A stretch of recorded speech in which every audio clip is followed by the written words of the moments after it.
এটা আপনি একটা কাজ করছেন, আমার ওইখানে ফালাই এসে আপনি এখানে এসে বসে রয়েছেন, রইলে কিছু। ও মা, আমার ক্লাস আছে না, আমি ক্লাসে গিয়েছিলাম। কেন, ভার্সিটিতে না আপনার অনেক বন্ধু আছে? না, আমার তো বন্ধু বান্ধব আছে, অনেক বন্ধু বান্ধব আছে। এখন ওই যে আমার যে মোবাইল দিয়ে ছিল সেটা আবার ওই পানিতে পচিয়ে গেছে, তার নাম্বার টাম্বার সব তো পানির লোকে ভাসিয়ে গেছে। যাই হোক, আমার পরিচয়টা দেই।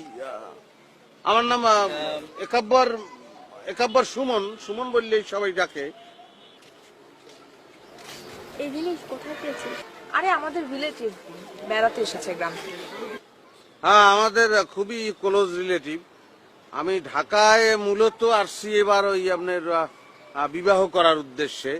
পাত্রী টাত্রী দেখছি, ইটালিয়ান একটা পাত্রী একবার দেখছিলাম আমাদের বাড়িতে, সেই পাত্রী আসছিলে এবং কথাবার্তা পাক্কা হয়ে গেছিল, কিন্তু আমি রিজেক্ট করিয়ে দিছি, কারণ মানে এলে দেশি মাইয়া গো কি হইবে। বাহ, ভালো তো, পাত্রী পেলেন? পাত্রী আমি তো আমার আশপাশে অভাব দেখি না, মানে আপনারাও কেউ হইতে চাই কোটিপতি ওই স্টাইলে, যে কেউ একজন আমার ওয়াইফ হয়ে যেতে পারেন, আমার সে কোনো আপত্তি নেই। একটা আয়না কিনবেন, বাসায় গিয়ে নিজের চেহারাটা দেখবেন, ঠিক আছে? ওরে ভাই, আয়নায় নিজের চেহারা অনেক দেখছি, আর দেখে আমার মনে হয়েছে যে আমার ফেসটাই বেস্ট। নিজের চেহারা নিজে আয়নায় দেখে সোবানাল্লাহ কয়ে ফিট করছি, এত চমৎকার লাগে নিজের দেখতে। হ্যাঁ, সমস্যা একটু কালা, এই তো কালা, এতে সমস্যা কি? আফ্রিকা মহাদেশের অধিকাংশ মানুষই কালা। সেসব দেশের রাজা আছে, হ্যাঁ কালা, রাজপুত্র আছে, হ্যাঁ কালা। কালা দেখতে তারা কেউ রাজপুত্র বলে না, এমন কিন্তু নাই।